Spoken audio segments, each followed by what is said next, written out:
Angel Reese, going home to her alma mater, LSU, plays against the Brazilian national team in front of 6,373 people. 6,373 people. This is an arena that holds 13,000. There should be raucous cheers and crowded stands when a self-proclaimed attraction like Angel Reese comes to her prestigious alma mater. However, the idea of her drawing ability was called into question when her LSU homecoming revealed something quite different with tickets easily accessible. Fans, LSU fans, all of you who tell us, oh my God, what a big superstar. Oh my God, transcendent. Oh my goodness, generational. Oh my goodness, so on and so forth. You guys do all the talking, all the yapping. Twitter fingers turn to can't even show up and buy tickets. The Pete Maravich Assembly Center was just half filled for the Chicago Sky preseason matchup against the Brazilian national team, despite the incredibly low ticket costs and the nostalgic homecoming of a national champion. This is in stark contrast to the raucous throng that cheered for Angel Reese in the same building when she was a college student. Did people become less interested in her as a professional athlete? Or was the early fervor for her fame exaggerated? Were there only mirrors and smoke? What explanations did Tyler Marsh, Angel Reese's new coach, and her mother have for this surprising attendance? Please subscribe to our channel and leave a comment below with CC if you support Caitlin Clark. Yeah, we're gonna eat good this year. How about another McBrick? Bang! To your local McDonald's, you can order the Angel Reese special, you get the combo meal, you get the bang bang! Hey, get her a credit card, with the reward points, because she loves to travel! There is typically a huge celebration with lots of hype and crowded stands when a national winner comes home. Nevertheless, Angel Reese's homecoming was unique. Do you recall her audacious assertion that she and Caitlin Clark were the main reasons people watched women's basketball? She positioned herself as an equal draw with that widely reverberated phrase. This significant assertion raised hopes for her return to LSU. However, her previous preseason game there in a half-empty arena begs the issue of whether the early excitement was exaggerated or if her drawing power actually matches the fanfare. The impact of her claim was reevaluated because it appears that the actuality of her individual drawing power, at least at that time, didn't fully live up to the earlier declarations.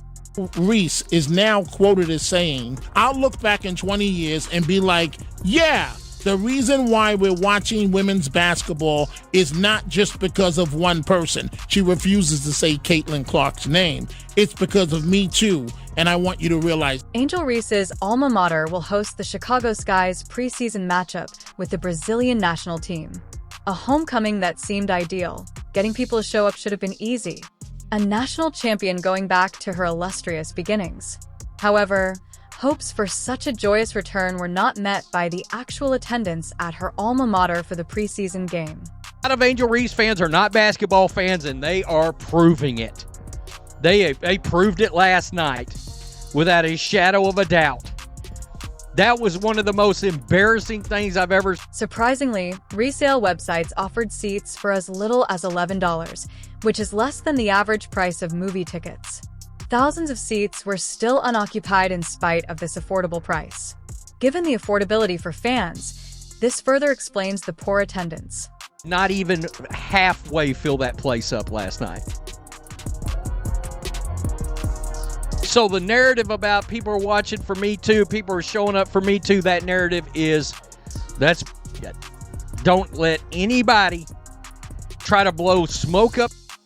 The low turnout at the event was immediately noted by social media users, who posted, "Yo, it's empty in there." Angel Reese fans couldn't even sell out LSU's arena for her return, and tickets were dirt cheap, said another commenter on her comeback. As they roamed around the arena, broadcast cameras showed a large number of empty seats, confirming the problem with attendance. There are serious concerns over Reese's marketability in light of this attendance failure. She managed to land big sponsorship deals and establish herself as a basketball legend, but even with cheap tickets, she was unable to sell out her home arena. There is no denying the discrepancy between her real attendance and perceived influence. Reese's claim that she is the main factor influencing women's basketball attendance is clearly called into question by the vacant seats. Her homecoming should have been the most sought-after ticket in Baton Rouge, if that were true. The attendance statistics unequivocally show otherwise. For 6,800 seats still available, and some people were saying, by the way, that literally there were some $15 tickets out there. It should come as no surprise that complaints about the partially empty arena quickly went viral on social media. When fans began drawing attention to the obvious problem with attendance, Angel's mother, rather than Angel herself, reacted in an unusual way. She swiftly defended her daughter in a tweet that heightened the dispute. Angel Reese's mother didn't remain silent when pictures of the vacant seats surfaced on social media. But her reaction just made matters worse. Angel's mother entered the Twitter argument with a defensive response that fell flat when fans brought attention to the empty seats at LSU. She decided to change the topic rather than admit the lackluster turnout. Point this out because Angel decided to come out and she said, I'm going to play the victim. Or, well, the victim, yeah, and the villain. People are watching for me too. No, they're not. No, they're not. According to her exact tweet, some fans are looking at the rafters and celebrating championship banners, while others are watching the stands and celebrating attendance. We are not alike, same haters, different year. I hope you have an amazing day. The tweet was everything from subtle. Everyone recognized the fan base she was referring to right away. The incisive and straightforward remark made about Caitlin Clark's followers came out as contemptuous and defensive. She attempted to divert attention from the problem by establishing a false equivalency between attendance figures and championship banners, ignoring the understandable surprise that a local hero couldn't even fill half an arena. Angel Reese's mother has gone on the offensive and called out Caitlin Clark fans for pointing out attendance. And I just don't see the point in this. I don't see the point in this. The precise problem she was trying to avoid was unintentionally made worse by the tweet. People on social media were quick to point out the discrepancies. One fan shot back, saying that her daughter's performance in that deserted arena made her so angry that she had to attack us. I'm crying. This remark effectively conveyed the irony, showing how her attempt to divert attention actually served to highlight the low attendance that she seemed to be trying to minimize. No argument to be made. We heard it from Shania Wumake as well. We've heard it from a lot of people. Like, there's no argument to be made that there is a needle. There is a... The mother-daughter defensive stance had a disastrous outcome. It increased the discussion regarding Reese's true drawing power rather than calming detractors. In a professional setting, the championship banner argument was not very persuasive.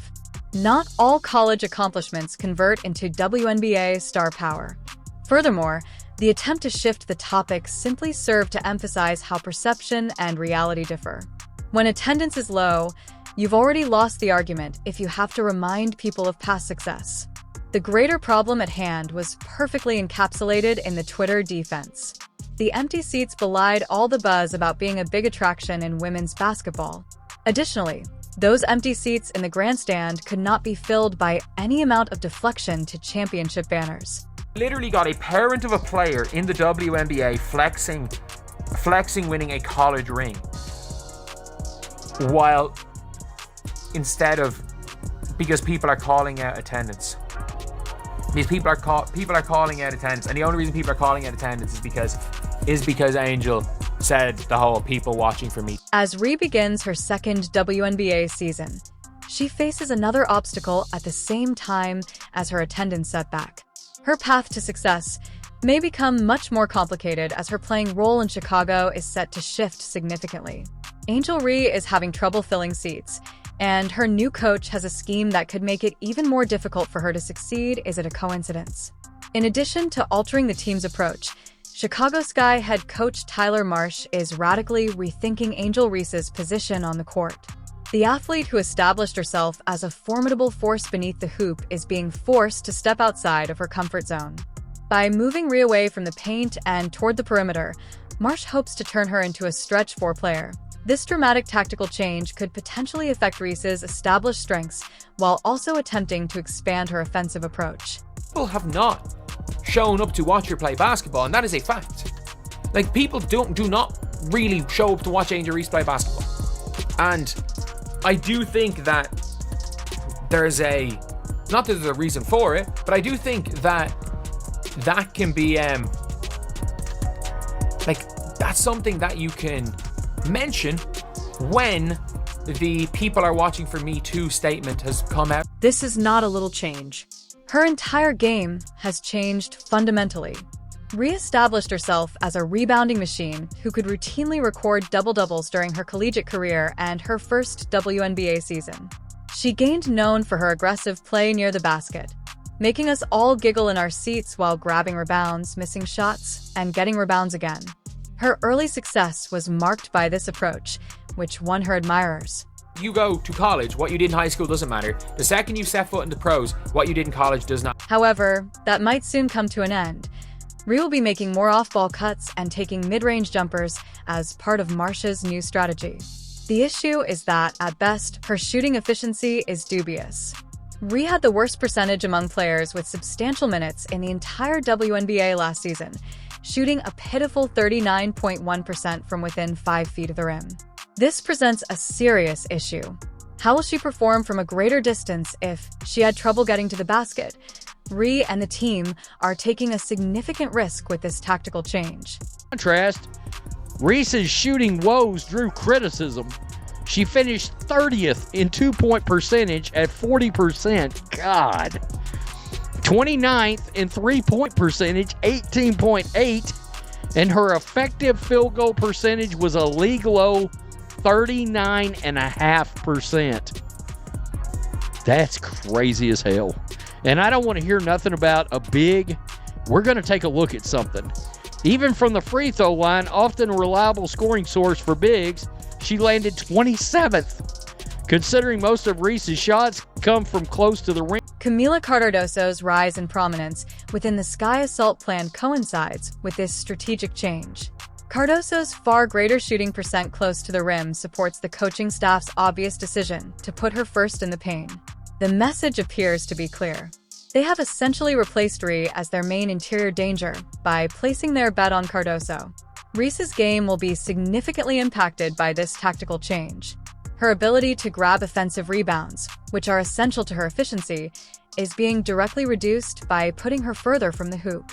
She will lose those important putback possibilities if she is positioned on the perimeter, which will unavoidably result in a drop in her rebounding totals and, in turn, a decrease in the double-doubles that were a defining feature of her stellar rookie campaign.